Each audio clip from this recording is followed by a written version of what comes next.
Hello everyone. अभी तक हम लोगों ने पिछले क्लास में पॉइंट, लाइन सेगमेंट, लाइन और रेस के बारे में पढ़ा था ना।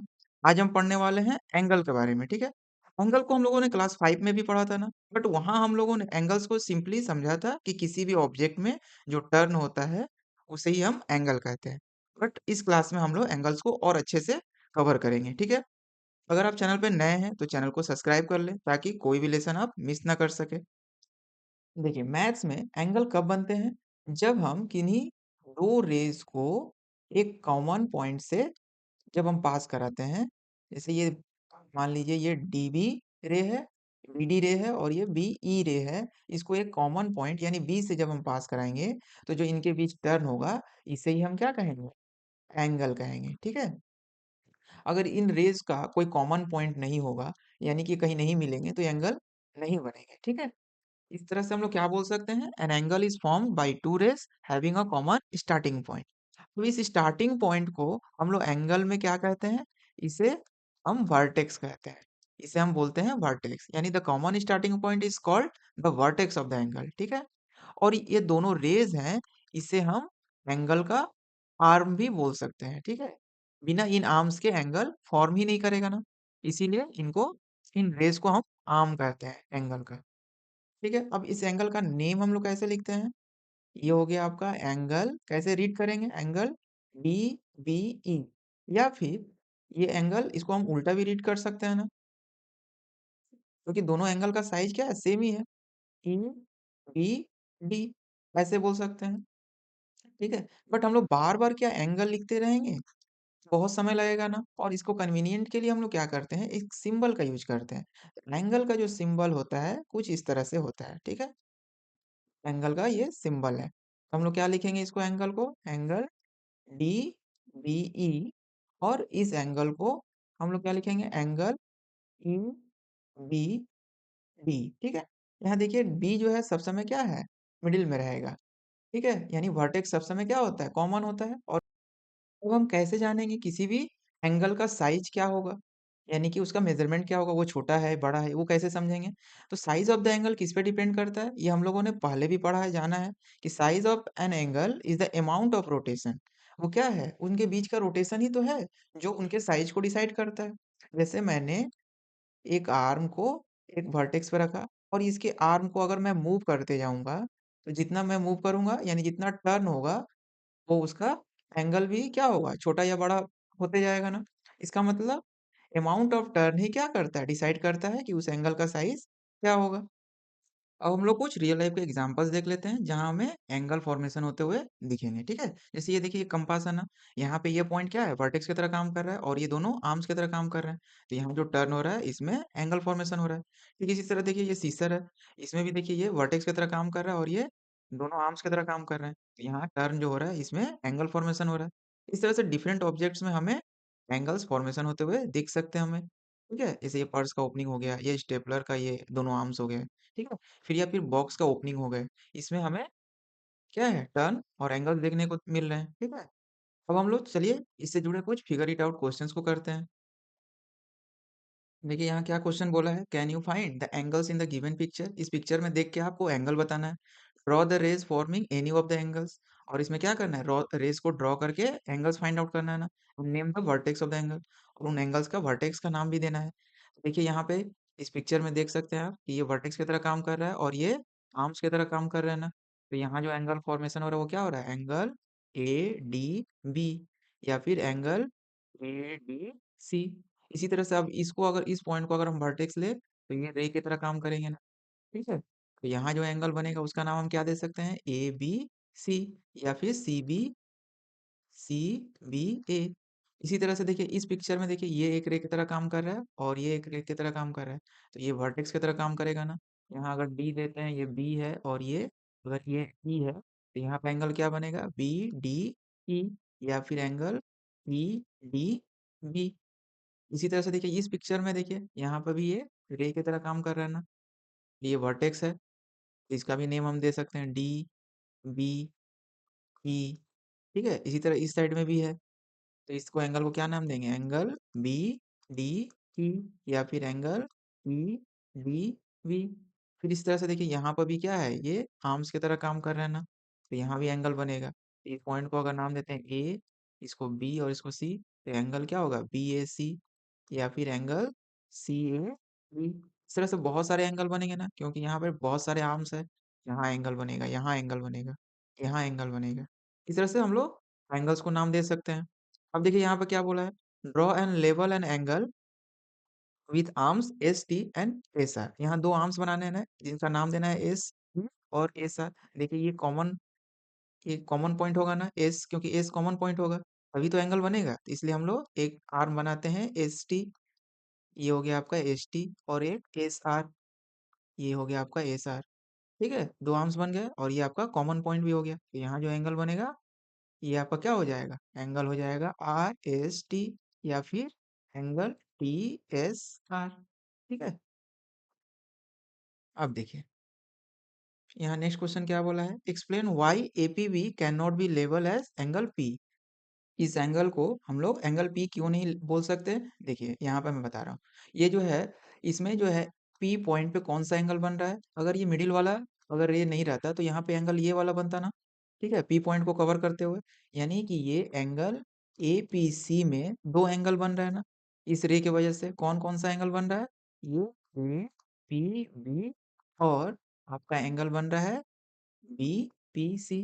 ठीक है, तो अगर सिर्फ इसको एंगल पी बोलेंगे तो ये क्या होगा, रॉन्ग होगा ना, इसलिए हम लोग इसे एंगल पी नहीं लिख सकते। अब देखिए नेक्स्ट क्वेश्चन क्या बोला, name the angle mark in the given picture. इसमें जो है मार्क किया हुआ है, ये देखिए यहाँ पे एंगल बन रहा है, इन एंगल्स का नाम देना है। तो देखिए यहाँ पे कौन सा एंगल बन रहा है, एक एंगल ये छोटा वाला जो एंगल बन रहा है वो क्या है आपका आर टी क्यू, और ये जो बड़ा वाला एंगल बन रहा है वो कौन सा एंगल है, एंगल आर टी पी। ठीक है, अब देखिए नेक्स्ट क्वेश्चन क्या है आपका, देखिए यहाँ क्या बोला है, mark any 3 point on your paper that are not on one line. हमें क्या करना है, 3 पॉइंट मार्क करना है। इस तरह से कुछ हम पॉइंट्स को मार्क कर लेंगे, इनका नाम हमें देना है क्या, ए बी और ये सी। उसके बाद क्या बोला, draw all possible line going through the pair of this point. अब हम लोग जानते ही हैं कि एक पेयर ऑफ पॉइंट पे एक यूनिक लाइन जा सकता है। ठीक है, एक सिंगल यूनिक लाइन, इसी तरह से हम कुछ इस तरह से लाइंस को ड्रॉ कर लेते हैं। ठीक है, कुछ इस तरह से होगा। ठीक है, अब देखिए क्या बोला है, उनका नाम देना है हमें लाइन का, तो यहाँ पे लाइन का नाम क्या हो सकता है, ए बी लाइन। इसके बाद देखिए ये बी सी लाइन, ठीक है, और ये सी ए लाइन। ठीक है, यहाँ 3 लाइन हो गया। अब इनके बीच में देखिए एंगल भी बन रहा है ना, यहाँ यहाँ और ये कितने एंगल बने, 3 एंगल्स बन रहे हैं ना, तो इनका नाम हम दे सकते हैं ए बी सी। इसके बाद बी सी और ए।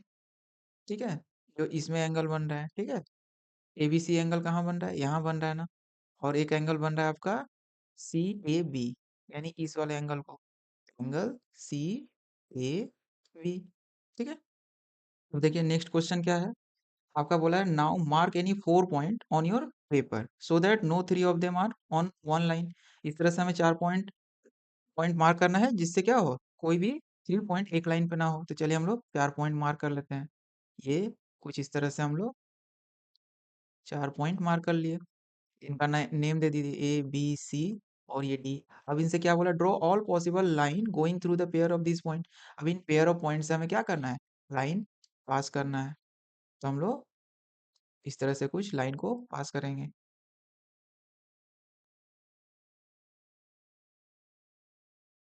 जो क्या होंगे, इस पॉइंट से पास करेंगे। ठीक है, और देखिए और कहाँ से लाइन पास कर सकता है, अब देखिए इन दोनों पॉइंट से भी एक लाइन पास कर सकता है ना, तो हम लोग यहाँ से भी लाइन पास कर लेंगे। फिर इसी तरह से इस पॉइंट से इस पॉइंट पर भी एक लाइन पास होगा। ठीक है, अब इनका नेम हमें देना है। ठीक है, how many lines do you get, कितने लाइन हमें मिले, तो इनका नेम देते हैं हम लोग ए बी। ए बी एक लाइन हुआ ना, फिर एक लाइन हम लोगों ने ये ड्रॉ किया, तो ये हो गया आपका बी सी। एक लाइन ये वाला हो गया सी डी। ठीक है, ये आपका सी डी हो गया, और ये हो गया लाइन डी ए, या फिर ए डी। ठीक है, इसी तरह से आपका ये अब एक लाइन मिला ना आपको ए सी, ये वाला लाइन, ये लाइन हो गया आपका ए सी या फिर सी ए। सी ए और ए सी हम लोग क्यों बोल सकते हैं, क्योंकि लाइन का कोई क्या होता है, इंड या स्टार्टिंग पॉइंट नहीं होता है ना, इसलिए हम लोग इसको किस तरह से भी नेम कर सकते हैं।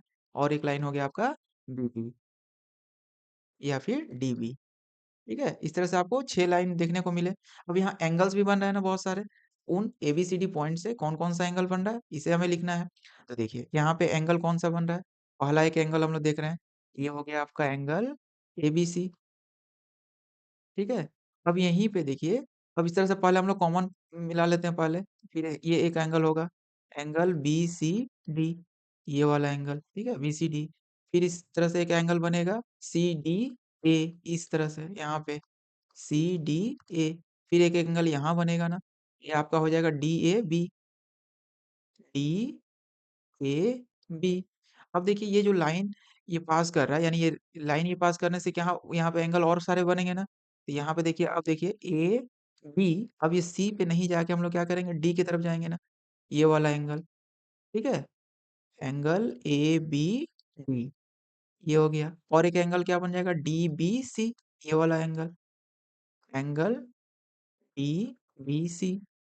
इसी तरह से अब इस लाइन पे भी बनेंगे ना। अब हम क्या करेंगे, BCD नहीं करेंगे क्योंकि BCD तो है हम लोग का यहाँ पे। यहाँ पे एंगल क्या बनेगा, ये वाला एंगल, ठीक है? यानी BCA। और एक एंगल कौन सा बनेगा, ये वाला एंगल बनेगा, यानी ACD, एंगल ACB। इसी तरह से अब इस पॉइंट पे कौन सा एंगल बनेगा, ये वाला एंगल तो हम लोग ले चुके हैं ऑलरेडी, यानी CDA ले चुके हैं ना, देखिए CDA ले चुके हैं। अब ये वाला एंगल बनेगा हमारा, ये हो जाएगा CDB, CDB। इसी तरह से ये वाला भी एंगल एक बनेगा ना यहाँ पे कौन सा एंगल बनेगा, BDA, एंगल BDA। अब इस पॉइंट पे ये वाला एंगल तो बना हुआ है पहले से, तो हमें कौन सा लेंगे, DA, ये वाला C, DAC, एंगल DAC। और एक एंगल कौन सा बनेगा, ये वाला ना, ये हो गया CAB, एंगल CAB। इस तरह से एंगल बने, ठीक है? अब देखिए हमारा नेक्स्ट टॉपिक है कंपेयरिंग एंगल्स। एंगल्स को हम लोग किस तरह से कंपेयर कर सकते हैं। यहाँ देखिए ये डिफरेंट एनिमल्स है ना, इनके माउथ्स को देख के क्या समझ में आ रहा है कि जिनके माउथ ज्यादा ओपन है, उनके माउथ के बीच क्या है, एंगल भी ज्यादा बड़े हैं ना। बट अगर यहाँ पे देखिए, यहाँ पे कुछ एंगल्स दिए हुए हैं, इनको अगर हमें कंपेयर करना होगा तो कैसे करेंगे, जब तक हम लोग इसे मेजर नहीं करेंगे तब तक हम लोग इसको कंपेयर नहीं कर सकते ना। लेकिन हम लोग बिना मेजर किए हुए भी इसे कंपेयर कर सकते हैं। तो चलिए इसके देखते हैं कैसे हम लोग कर सकते हैं। सबसे पहले हम लोग जानेंगे comparing angles by super imposition. इसमें हम लोग एंगल को कैसे कंपेयर कर सकते हैं, any two angle can be compared by placing them one over the other. इसमें हमें क्या करना है, एक एंगल के ऊपर दूसरे एंगल को रखना है। अब हम लोग यानी उसके क्या करेंगे, सुपर इम्पोज करेंगे, उसके एक एंगल के ऊपर दूसरे एंगल को रखेंगे। ये करते समय हमें क्या ध्यान देना है, while super imposing the vertices of the angles must overlap. हमें क्या करना है, उससे कुछ इस तरह से सुपर इम्पोज करना है ताकि उसका वर्टिसेस क्या हो, दोनों एक के ऊपर एक ओवरलैप करे। जैसे ये एक एंगल है एबीसी, ठीक है? यहाँ वर्टिसेस क्या है, यहाँ वर्टेक्स है आपका बी। वर्टिसेस क्यों बोला गया है, वर्टेक्स का प्लूरल फॉर्म को हम लोग क्या कहते हैं, वर्टिसेस कहते हैं, ठीक है? और यहाँ देखिए यहाँ एक एंगल बन रहा है, इसका नाम है पी क्यू आर, ठीक है? यहाँ वर्टेक्स कौन सा है, क्यू है ना। अब इन दोनों को अगर हम एक के ऊपर एक सुपर इम्पोज कर दें तो देखिए कुछ इस तरह से हमें फॉर्मेशन मिलेगा ना। तो अब हम लोग इजिली देख के बता पा रहे हैं कि कौन सा एंगल बड़ा है। After super imposition it becomes clear which angle is smaller and which is larger.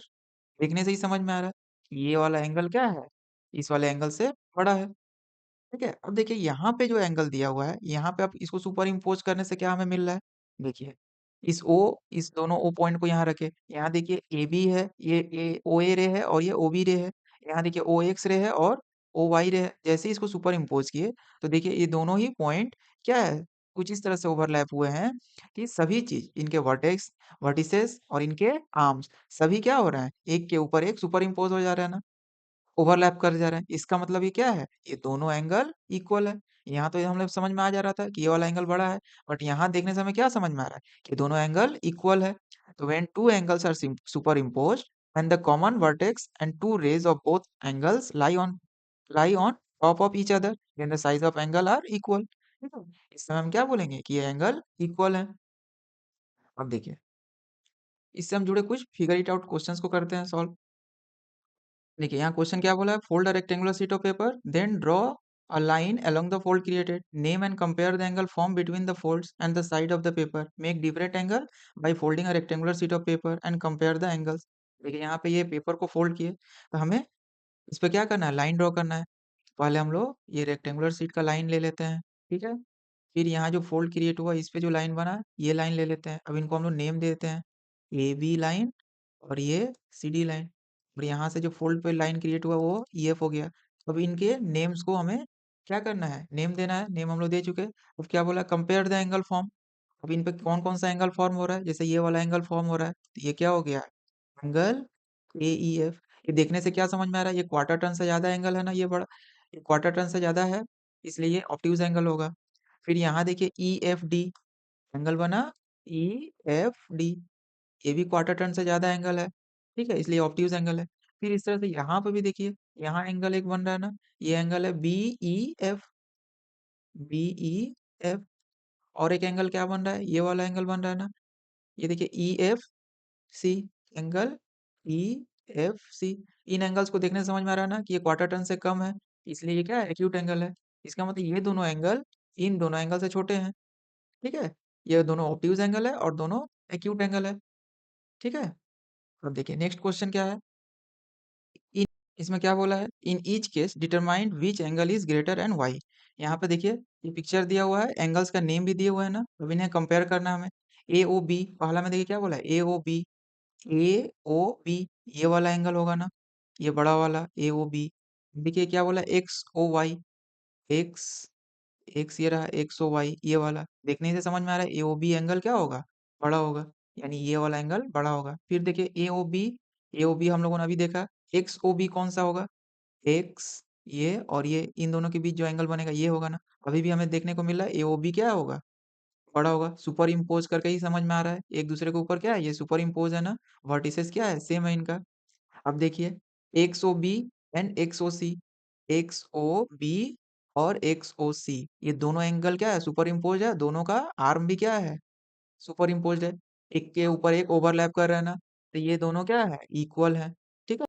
अब देखिए यहाँ नेक्स्ट क्वेश्चन क्या है, which angle is greater, X O Y और ए ओ बी, इन दोनों में हमें कौन सा एंगल बड़ा है ये फाइंड आउट करना है ना। देखिए एक्स ओ वाई कहाँ बन रहा है, ये एंगल यहाँ बन रहा है, और ए ओ बी कौन सा एंगल है, ये है ना। देखिए इनका वर्टिसेस तो सेम है ना, दोनों का वर्टिसेस सेम है, बट क्या ये दोनों सुपर इम्पोज्ड है, सुपर इम्पोज नहीं है, क्योंकि इनके कोई भी आर्म क्या है, सुपर इम्पोज नहीं है ना, ठीक है। सुपर इम्पोजिशन का मतलब क्या होता है, किसी एक आर्म को और वर्टिसेस वर्टिसेस को क्या करना होगा, एक के ऊपर एक ओवरलैप करना होगा, तभी तो हम उसे कंपेयर कर पाएंगे। तो यहाँ तो हम क्या देख पा रहे हैं कि वर्टिसेस सेम है, बट आर्म कोई भी सुपर इम्पोज नहीं है।